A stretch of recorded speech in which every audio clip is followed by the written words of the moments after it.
Welcome to another episode of Reef, and in today's video we are going to cover quite a few topics. I'm going to walk around this aquarium and talk about some of the changes in the last month. I've lost a fish, I've also added a fish, there are some changes to the corals, and then we are going to talk about flow. I've made probably the biggest change to the flow in this aquarium, at least in the last 2-3 years. And I've been running with my new flow setting for the last 2 months, and I think it's an improvement, and you'll see why.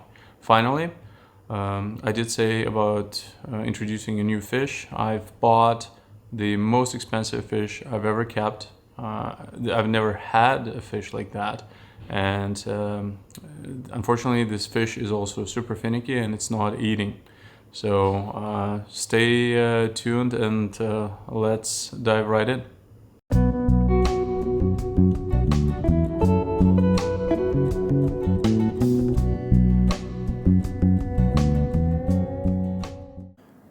This is going to be my end of March video update for Reef, and towards the end of the video I'm going to talk about this week's topic. First, let's enjoy the fish eating. So I threw some mysa shrimp here, and you can see fish look nice, healthy, fat. However, this morning I did find my mimic tang, beloved mimic tang, dead. So he was just stuck to that vortex in the back, and I still have no idea what happened. He just died. So sometimes those things happen, and I haven't introduced any new fish. I haven't done any changes to the aquarium, so there's no reason whatsoever that I'm aware of. Now, you may also notice that I have been fragging. I've been busy. So there's a cut in this undata, Tyree undata Monty. There is a cut in this pink princess. And for anybody who doesn't know, I have no longer am offering things retail, so everything is going to the local stores. So ask at your local reef store whether they have some of the treasure corals, and hopefully they will. Or they will reach out to me. Now, the corals are growing very well. I'm starting to get some really nice color, which is definitely a good thing. So I've fragged this Shaggy as well. So I'm calling him Shaggy. This is a beautiful coral with a very, very long polyps. So let's take a look from the top. We've got the anemone, which always splits, always growing. The Neolin haystack, yellow tort, the naughty spiral. Some really nice acros in this island over here, which again I've been fragging, so you can see a lot of white. I keep saying that, but eventually I want to get rid of all of those corals and have something a lot more manageable, like in this island over here. But you can also see how slow some of this stuff grows. Guys, stop waterbombing. Everything here I've added maybe 4 months ago, and you can see some of the corals have increased, but some of them are still tiny. Speaking of tiny, this is my orange passion right over there, and finally it's growing after 3 years. I haven't fragged it yet, but I will be fragging it at some point. The flame coral, the flame acro, is looking really good. I think it's now starting to touch this tort, so I'm gonna frag it as well. Miyagi tort, the Oregon tort, so you can see quite a difference between Miyagi on the left and Oregon on the right. And then I have the Turcus tort all the way in the back there. So you can see I do like my torts. I've also got a little bit of Euphilia, and gonies, and at some point I'm gonna be fragging that large orange favia all the way in the back. Now and right over here, this is the cherry tree coral, which I need to clean up from all that sand. So you can see the tank is a bit of a mess right now, and it takes a long time to clean, to organize everything, but I'm just using this Japanese Kaizen principle of doing one thing, trying to do it every day. Also, let's find Dory. Look at this little fella. He or she is hiding, as all Dories do. Today's topic is flow, and for the last 3 years, from the inception of this aquarium, I've always had 4 MP40s on it. So you can see, actually at the beginning I had 2 of them on the right and 2 of them on the left, but I have since then have moved them around, and I've actually put them on the back. I do like this a lot more because I like to look at the tank from either side. So right now this is a lot better view than having 2 pumps in your face. And first of all, I didn't notice any issues. If anything, I think my water flow has improved. But for the last 2 months, I have been running only 2 MP40s. So I've kept one over here. So the 2 in the middle I've kept, and the other 2 are no longer operational. They haven't been operational for 2 months. And I didn't remove anything because I wanted to give it some time and see if there's any issues with the tank. And I must say that oops, I have the blue light kick in, so let me just switch that. Sure, you know what, I'm gonna keep it blue. That's pretty cool. That's a different look. So I did not see any issues when I have switched off 2 of the pumps. So only the 2 in the middle do all the flow. I run them at pretty much 100%, and I find that when the flow comes out from here, it will actually hit the middle island where you have all the acros, and it's actually going to hit the corner over here.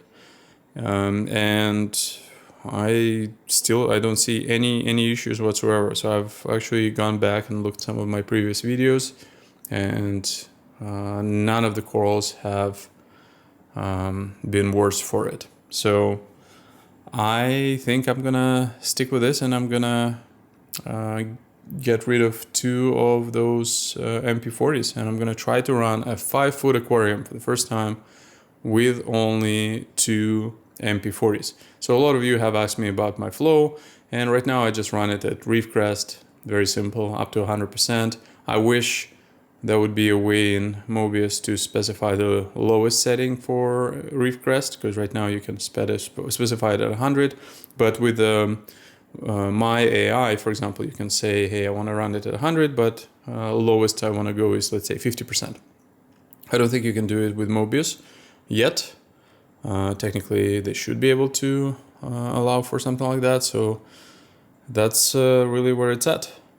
So 2 pumps, less heat, less electricity, pretty much the same results. I don't see any issues. If anything, the corals, you may notice any corals that don't like strong flow, I actually put them off to the side.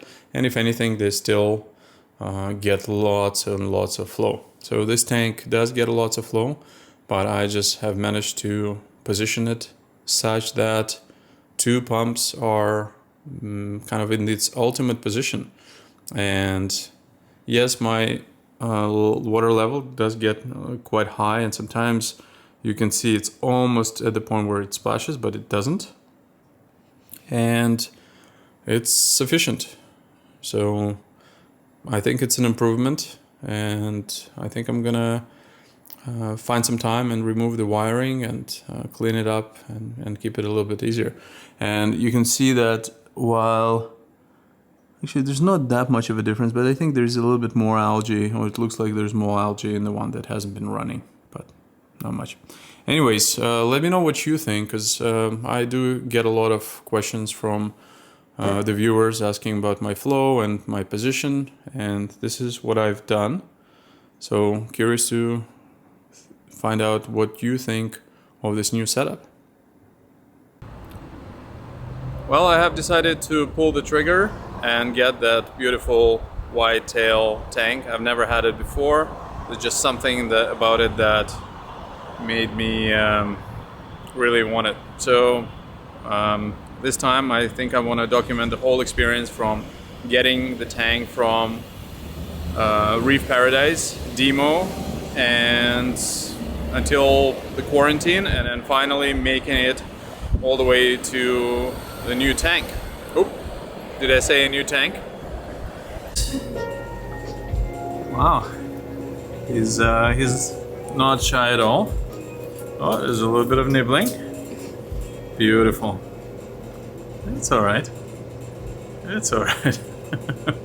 Loves the attention. Yeah, well.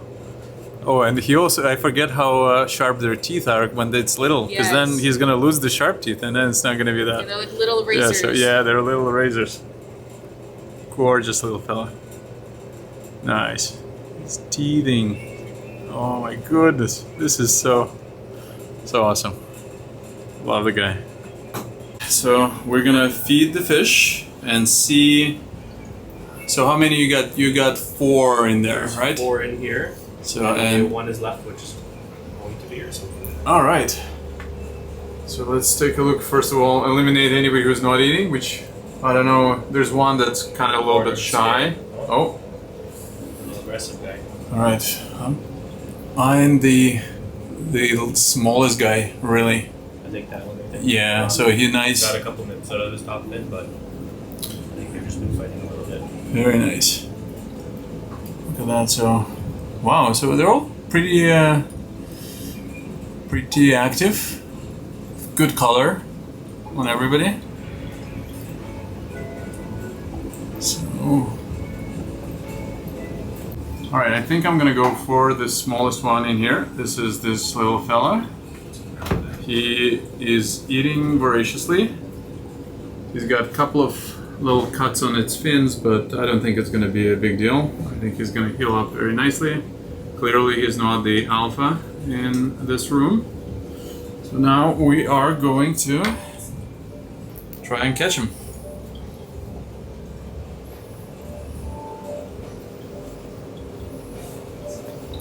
And I think I've seen Dimo do this probably at least a dozen of times.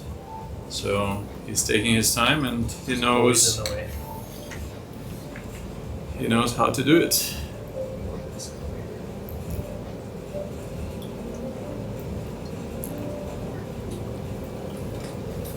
Nice.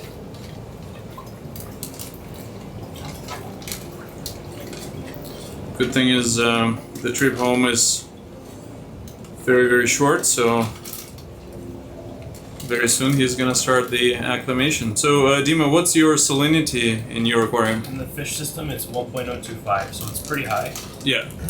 You don't really need to do too much of an acclimation. Yep. I mainly tell people to do a pretty quick drip just to get them used to being in water without copper, and obviously it's a fish-only system, so it's going to be higher nutrient. Yes, so and you don't want that water to go into your tank. No, because there's also copper in it. Nice. I've got 2 systems where I can put it, and my dedicated fish system currently already has a clown tank and quite a few wrasses, which are the dusky wrasse and adorned wrasse. So I think I'm gonna use my coral quarantine to get this little guy in. Bestie, very professional kefir acclimation container, and here's the fish.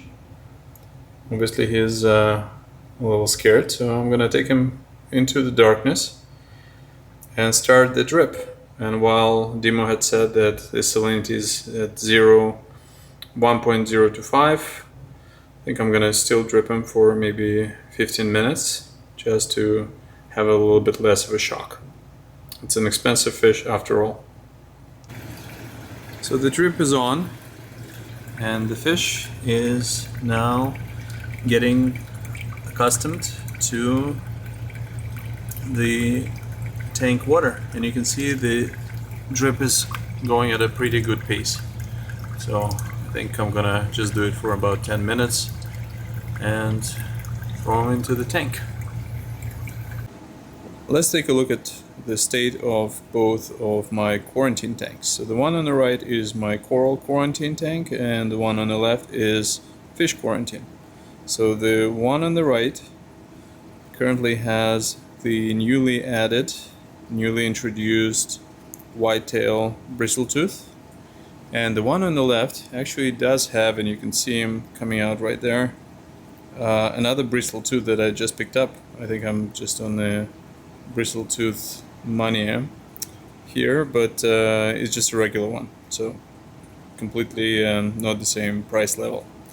So I have both, but they both are very finicky in terms of eating. I don't think I actually have seen either one eat yet, and I think the one on the left, as you can see, he's got some sort of a fluke issue, so I'm gonna have to treat for that. So I'm not going to be introducing anyone from that tank over to my coral system. That's why you need a quarantine system in the first place. So, but first let's talk about feeding. I tried pellets, I tried mysis shrimp. So far they weren't doing anything. So I am going to try something different. I have some frozen food here, which has been thawing. It's a mix I've picked up at Reef Paradise. I think Demo makes it himself, and let's focus on that.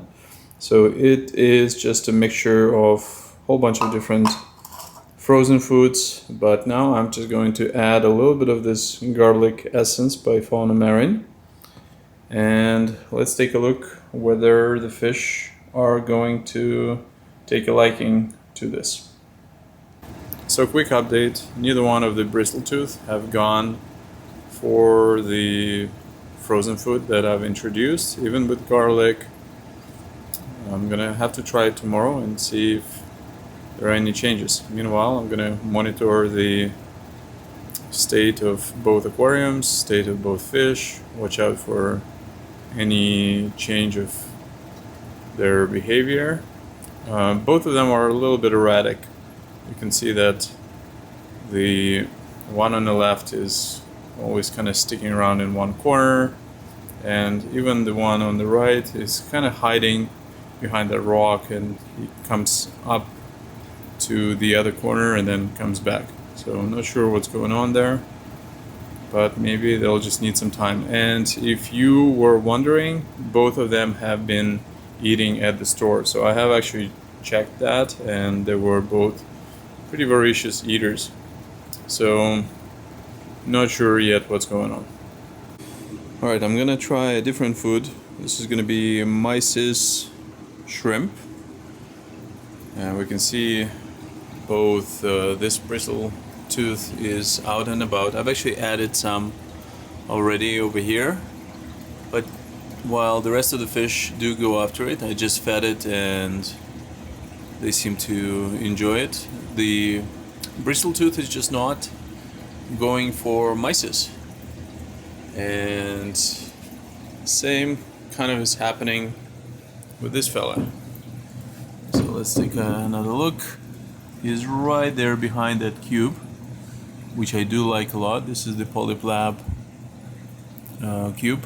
Now, if you're wanting to know about the algae in this tank, I actually had a lot of light in this. I have dialed down substantially, but for a while there was so much light in here that there was a bit of a algae problem. So I'm gonna add a little bit more right over here, and let's see if he's going to do something about it. So the clown tank is definitely interested, and he's going and he's eating. We can see the bristle tooth. And the bristle tooth is going around in circles. So he's another one of those strange guys that I get. Come on. So he's just going in circles, and for some reason he is not going after mysis. I don't think I've seen him do it even once. So, what do you think I should do? Should I... I'm getting a bit of a deja vu here, because I had the same issue with my powder blue, where he was just not eating and kind of strange behavior, and eventually he died. So I'm not sure what's happening here. And I'll definitely do a water change later tonight for both of the tanks, because it's not looking too clean right now. But look at the belly on the clown tank. This guy has no problem whatsoever.